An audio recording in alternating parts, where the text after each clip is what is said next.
Yeah. So if you steal, is that bad? Yes. Okay. So like you see someone drop 25 cents and you get it. Is that called stealing? No. You know the person drop it and you take it without knowing, without telling him. Is that stealing? Yes. Yeah. Yeah, but it's like not so severe, right? Yeah. So that is one of the least of the commandments, right? Right? If it's How about like if you steal for example, if you steal a very precious thing, like you steal a $100, is that bad? Well, depends on who. Actually, not depends. Like, yeah, it's bad. Oh, on who? wait, yeah, this is what. This is hurting my head. Okay, yeah, this is what's happening. It says, whoever breaks one of the least commandments and teach others to do the same will be the least. Stealing is bad, Yeah. small or big. Yeah. Okay. So, for example, you're in the school. Oh, you're in the school. Cool. You need a pen, and there's a pen on the table, and you get it. That's stealing. Yeah. Yeah, that's Yeah. stealing. You didn't ask. You did ask. So, but others say, it's okay, there's lots of pen there. Is that right? Is that make sense? No. Yeah, there's lots of pen. No, wait, what if it's a table where you're allowed to use the pens? Oh, for example, you are allowed to use it, and you take it. That's stealing? Unless you're giving Yes. it again. Unless And you're you giving say, it back. and you say, it's okay, there's lots of pen there. Unless you're doing Some of people are doing that. What if you're getting it back? Why is he doing True, right? Yellow. They're doing it. So that is what it means. Stealing is bad, but people are saying it's okay. Steal, just a little bit. There's lots of pen. So this is what the law is saying. If you break the law and you teach it to others, you will become the least in the kingdom of heaven. Because you say, stealing is good. It's okay because they have lots, but still stealing. And you teach it to others, hey, get a pen there, there's lots. Right? And that's teaching how to steal. And that is breaking one of the least law of God. So see, not many people know this. That's why we're studying it. Whole thing has hurt my head. Okay? So it's kind of confused because the devil say it's okay. They have lots of ball pen. It's okay. They have lots of money. Like Robin Hood is still in the rich. It's okay because he steal from the rich. Who's bad? Steal, it is stealing. It's bad. And you teach it to others. It's okay. Therefore, you breaking the least commandment of God. So what about this? Okay. Mama opened this and me maybe just took without asking. Does that count? No. No, you are permitted by mama because she is not complaining, right? But if she say, what did you? That's when you say, okay? So, remember, law is law. Small thing, bad thing, you do disobey it, there's a consequence. There's no saying it's okay, it's okay. There's no okay. You still do bad thing, you still have the consequences. But, it says there, whoever does them, you are following the law. And you teach him, hey, it's bad to take some other things without asking permission. So that's good, right? You're teaching others. It says, will be great in the kingdom of heaven.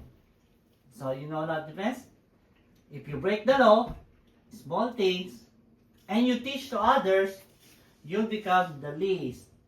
If you follow the law, and you teach them how to do it to others, you'll be the greatest in the kingdom. So this is what is all about your reward in heaven. Are you gonna be having small reward or having a good amount of reward? It depends on what you do here on earth. So you practice good things and teach them. Do not disobey law and teach others because you're not gonna have reward. Okay? This is clear? Okay? So Verse 19 says, if you break this or teaches or do it, you are the least. Okay? Any question with that? Any addition? Any addition to the idea? No? It's clear? Yeah. What is preeminent? The top.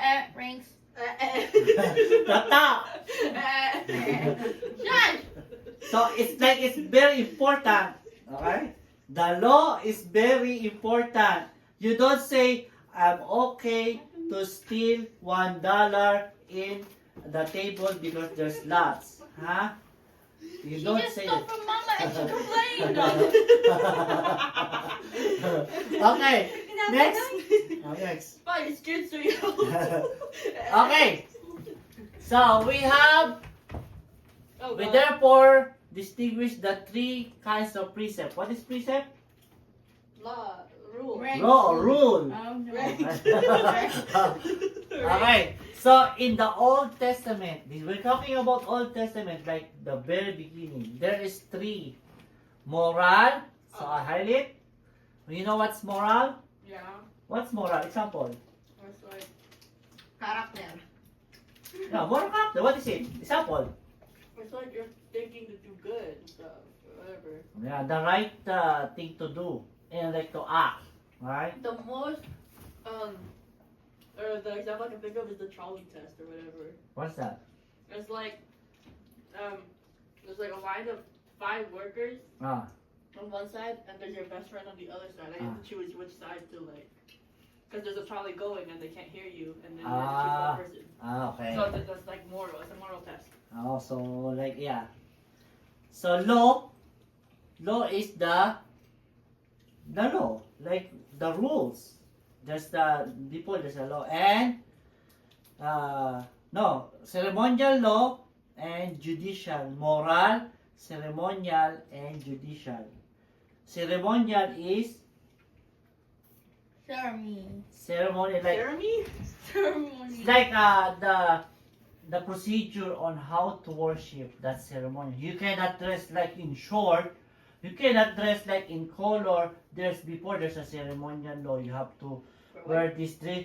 See that they have long dress, and then underneath there's something more, and then they have this girdle, and there's something on their head.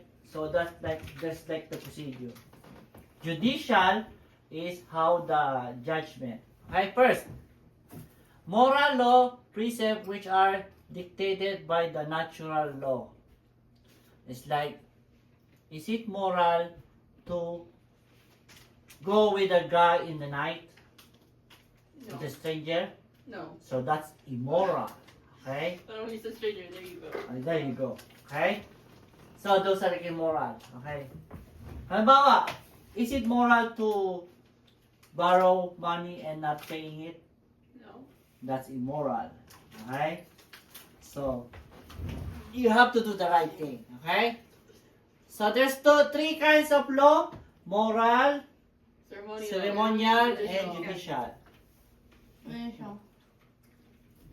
So, let's discuss the moral law or civil law. I know what covet means. Example, 10 commandments. You should not covet. What's covet? Wait, let me see. Oh, okay, go. So, it means yearn to possess or want. Yeah. Or have. Or crave. Desire. Yeah. So, in the 10